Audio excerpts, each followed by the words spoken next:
여러분, 문재인 정부 들어와서 복지 비용이 엄청나게 늘어났죠. 가히 상상을 초월할 정도로 다른 정권에 비해서 복지 비용이 지난 4년 동안 폭증했습니다. 폭증. 여기에다가 전국민 재난지원금은 또 어때요? 이것도 1차, 2차, 3차, 4차까지 뿌리면서 쉽게 말하면 퍼주기를 엄청나게 한 겁니다. 그러니 어떻게 되겠어요? 그러니 결국은 세금을 올릴 수밖에 없다, 이런 이야기 했었잖아요. 부자 정세, 기업 정세 갖고는 한계 있다. 결국은 보편 정세, 국민 정세를 해야 된다. 이런 말씀도 제가 누차 드렸고요. 이제 여당에서도 본격적으로 정세에 대한 이야기가 나오고 있어요. 그도 그럴 것이 엄청 뿌렸으니까 어쩔 수 없는 그런 상황으로 가는 겁니다. 뿌려놓고 세금 걷어서 또 뿌리고, 뿌려놓고 세금 걷어서 또 뿌리고, 아마 그런 게 반복될 거라고 생각을 해요. 제가 여러분들에게도 설명을 드렸잖아요. 도대체 돈은 뿌리는데 상환계획이 뭐냐? 재정 준칙도 안 만들고 있고 상환계획이 뭐냐? 이렇게까지 제가 솔직히 성토를 했습니다. 아마 그 상환계획의 일환으로 정세 이야기가 나오는 것 아니냐, 저는 그렇게 지금 생각하고 있습니다. 일단 예산만 먼저 볼까요? 예산 얼마나 많이 뿌렸는지 말입니다. 문재인 정부는 진짜 엄청 뿌렸습니다. 여러분, 2016년 예산 보세요. 2016년. 그러면 2017년 보자고요. 문재인 정부가 태동을 했으니까 400억 7천억 원입니다. 400억 7천억 원. 올해 국회에서 확정 예산이 얼마예요? 558조입니다. 558조. 그냥 간단하게 봐도 지금 얼마나 늘었습니까? 문재인 정부 출범하고 나서 국가 예산이 158조나 늘었습니다. 정확히 157조 2천억 원이 늘었어요. 퍼주기를 엄청 하니까 그럴 수밖에 없습니다. 여러분, 사회안전망이라고 해서 실업급여가 한 달에 1억씩 나가요. 한 달에 1억씩. 여기다가 국민 취업 개선 제도 하면서 돈 뿌리고 있죠. 기초연금 올려서 돈 뿌리고 있죠. 돈 뿌리는 곳이 한 곳 두 곳이 아니니까 세금 올라간 거 보면 야, 이게 진짜 나라를 위하는 건지 국민을 위하는 건지 잘 모르겠다. 있는 돈 없는 돈 다 퍼쓴다. 심지어 퍼써서 모자라니까 빚내서 쓴다. 이렇게까지 이야기할 정도잖아요.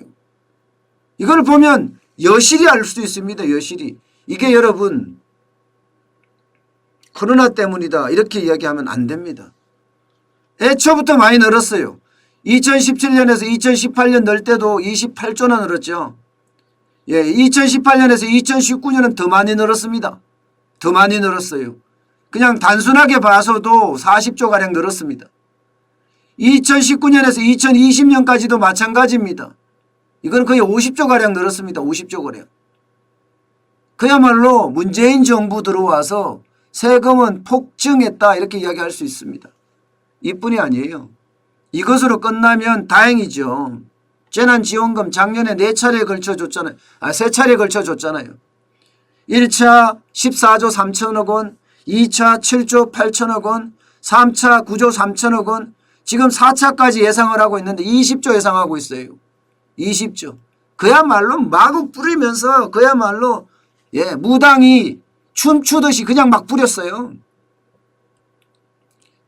마지막 빚잔치인가 이런 생각이 들 만큼 말입니다. 그런데 여기서 끝나지 않았습니다. 아직 멀었습니다. 4차 재난지원금은 아직 결정도 안 된 거고요. 자영업자 손실보상법 법제화한다니까 이거 또 들어갑니다. 문재인 정부 전국민 위로금, 위로금을 내 돈 내고 내가 위로금 받는데 이건 잘 모르겠지만 어쨌든 전국민 위로금 준다고 했으니까 또 줄 거고요. 여기다가 상병 보상제도도 한다고 해요. 상병 보상제도. 예. 사회안전망도 더 강화한다고 해요. 심지어는 기본소득도 지급한다고 합니다. 참, 예. 이게 현금 살포 구판을 벌렸다. 이렇게밖에 설명이 안 될 정도로 뿌리고 또 뿌리고 있습니다. 그러니 감당이 되겠어요? 감당이 안 되지? 안 될 수밖에 없습니다. 보시다시피 이 파란색이 국세입니다. 국세.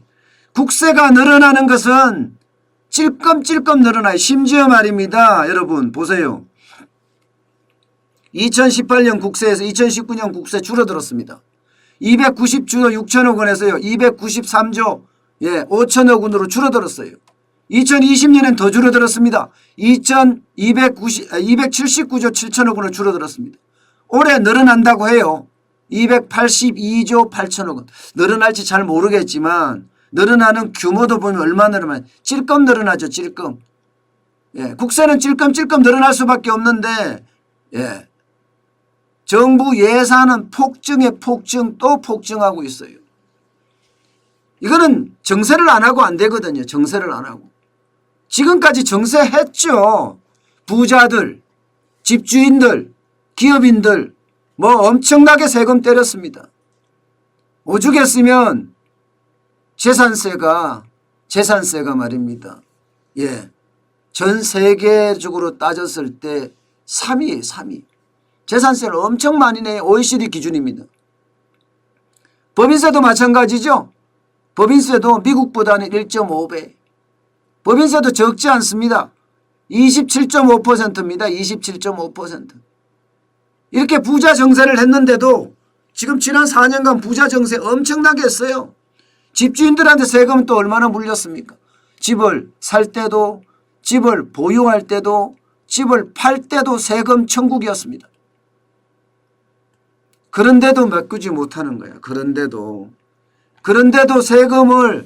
세금으로 도저히 이 퍼주는 것을 해결하지 못하니까 이제 증세라는 안이 나오기 시작했어요. 증세. 예. 이제는 부자만 정세해서 집주인만 정세해서 안 된다는 거예요.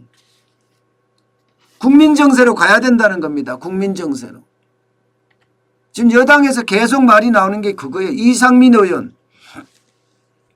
일단 이상민 의원은 정세하겠다는데 보면 1억 이상 고소득자 100대 기업에 한정돼서 정세한다. 또 부자 정세하겠다는 거예요. 또 부자 정세. 또 기업 정세하겠다는 기업인 정세, 예, 집주인 정세하겠다는 거예요. 3조에서 5천억 정도 늘어났는데 이거 갖고는 택도 없죠. 택도 없습니다. 이원욱 의원은요. 드디어 부가가치세를 한시적으로 1 내지 2포인트 인상을 하자는 안이 나왔어요. 예, 부가가치세를 1 내지 2%. 제가 말씀드렸죠. 부가가치세나 소득세를 올릴 거라고. 그래야지 이게 국민정세가 되잖아요. 국민정세가. 아마 그렇게 올릴 거라고 예상을 했는데 이원욱 의원이 곧 발의할 예정이라고 하니까 이제 부가가치세 올라가겠죠. 정의당의 장혜영 의원은요. 이게 쉽게 말하면 이것도 특별재난연대세 같은 건데요. 연대세 같은 건데 특별재난연대세라는 게 신설하게 되면 결국은요. 코로나19에 수혜기업한테 돈 내라 하든가 혹은 돈 많이 버는 근로자에게 내라 그러니까 이것도 사실상 부자정세에 가깝습니다. 예. 소득이 증가한 개인이나 법인에게 5% 과세를 하겠다. 예, 이것도 부자정세. 근데 부자정세는 이미 한계 느끼고 있다는 거 알고 있습니다. 이원욱 의원이 그러니까 부가가치세를 올리자 이렇게 이야기하죠. 심지어 말입니다. 심지어 지금 소병훈 의원 여기에서는 어떤 얘기가 나오나 하면요.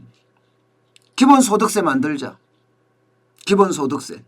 기본소득세 만들어서 소득세를 일률적으로 5% 일괄 과세하자. 이런 얘기까지 나오고 있어요. 소득세를 5% 일률 과세하자. 예. 이런 걸 보면 5% 일률 과세하면 세금이 굉장히 많이 나온다는 거예요. 세금이. 그러면 전 국민에게 이제 뜯어서 또 돈 뿌리는 걸로. 이게 여러분 우리가 잘 생각해야 되는 게 더불어민주당이나 문재인 정부는요. 사람이 먼저다 국가가 먼저다가 아니에요. 예, 제가 아니라고 단언합니다. 왜? 국민을 갈라치기를 계속하고 있으니까요.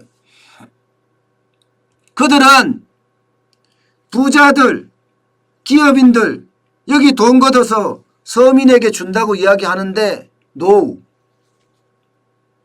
지난 4월 총선 때 그랬나요? 전국민 재난지원금 줬습니다. 전국민 재난지원금. 결국은 그들은요. 서민의 정부라고 이야기하지만 서민의 어떤 정부, 서민을 빙자한 정부.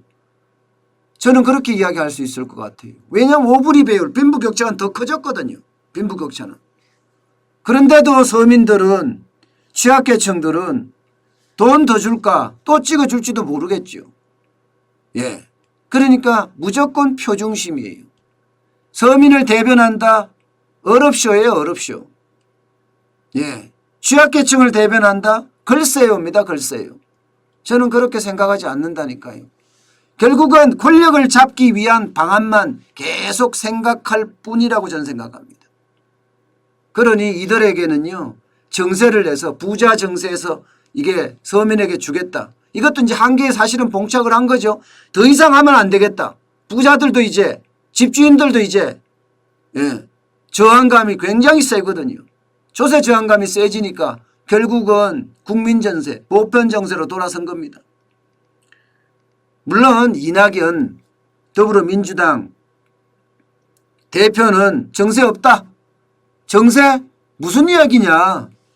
그런 놀라운 이야기가 어디 있냐. 놀라운 상상이 어디 있느냐. 이렇게까지 치부를 해버리는데 여당 일각에서는요. 전부 다 하나같이 지금 정세하고 있습니다. 왜 불편한 진실을 외면하냐 이거예요. 이제는 장밋빛 전망을 주는 것은 안 된다. 희망 고문 그만해야 된다. 아니 돈은 계속 푸는데 거기에 대한 재원은 어디서 나오냐. 쉽게 말하면 재원을 제대로 알려줘야 되는 것 아니냐. 이렇게까지 지금 이야기를 하고 있는 상태입니다. 게다가 이재명 지사, 경기도지사는 쉽게 말하면 기본소득이라는 걸 만들면서 기본소득세 만들자는 주의예요. 기본소득세 만들자는 주의. 물론 초기에는 조세 감면해 주는 거 있잖아요. 지금 근로자의 39%가 조세를 안 받죠. 법인은 49%가 조세를 안 냅니다. 이 조세 감면분에 대해서 축소를 해서 이 부분으로 나오면 뭐 50조 60조 나온다. 그거 갖고 기본소득세 주면 된다. 예, 기본소득 주면 된다. 이렇게 이야기하고 있을 정도로 증세에 불을 붙이고 있습니다. 장기적으로는 결국은요. 증세해야 된다는 게 이재명 지사도 그런 이야기를 하고 있습니다. 심지어 윤후덕 더불어민주당이죠. 예, 국회 기재위원장은요. 참 이게 국회의원으로서 이런 말 해도 되나 이런 생각이 들 정도로 한심한 발언을 했어요. 화끈하게 지원하고 화끈하게 조세로 회복하는 체제가 정직한 접근 아닌가 이렇게까지 이야기했어요. 화끈하게 지원한다고요? 아니 세금이라는 게 윤우덕 의원 쌈짓돈입니까? 아니 쌈짓돈으로 그렇게 하세요. 왜 세금으로 화끈하게 지원하고 화끈하게 조세로 회복해요? 진짜 웃기는 사람들이죠. 그죠? 이게 정신머리가 없는 겁니다. 정신머리가. 국민은 다 죽어나고요. 세금 때문에 노란 딱지가 빨간 딱지가 여기저기 붙어요. 그런데도 불구하고 이렇게까지 이야기한다는 건 진짜 웃깁니다. 진짜 웃겨요. 예, 결국은요. 보편정세, 국민정세 할 수밖에 없는데요. 아마 이 시기가 언제냐. 이제 이거 가지고 이제 고민을 많이 할 거예요. 이 시기가 언제냐. 이 시기가 언제일까요? 이 시기가. 아마 이 모양새를 지금 봐서는요. 대선에서 이슈가 정세가 될 것 같아요. 정세가. 예. 정세가 돼서 대선 후보들이 모두가 이슈를 가지고 정세를 이야기하는 그런 상황이 되지 않을까 저는 그런 생각까지 합니다. 왜냐하면 야당이 전부 다 지금 이낙연 대표는 정세 없다고 그러고 쉽게 말하면 이재명 지금 1등을 달리고 있는 여론조사에서 1등을 달리고 있는 이재명 지사는 정세를 해야 된다고 그러고 정세균 국무총리는 정세가 없다고 그러고 그죠? 그러면 정세 가지고 싸움이 붙을 가능성이 굉장히 커졌습니다. 근데 이게 참 웃긴 건 지들이 뿌려놓고 왜 우리한테 내라 그래요? 저는 그게 더 웃깁니다. 아니 뿌린 사람들이 제대로 상황계획 만들어서 뿌려야지 우리 돈 걷어서 다시 또 뿌리겠다? 아이고 참 베네수엘라로 가는 방법도 가지가지네요. 그죠? 참 답답합니다. 정치권들의 생각이 우리 국민의 어떤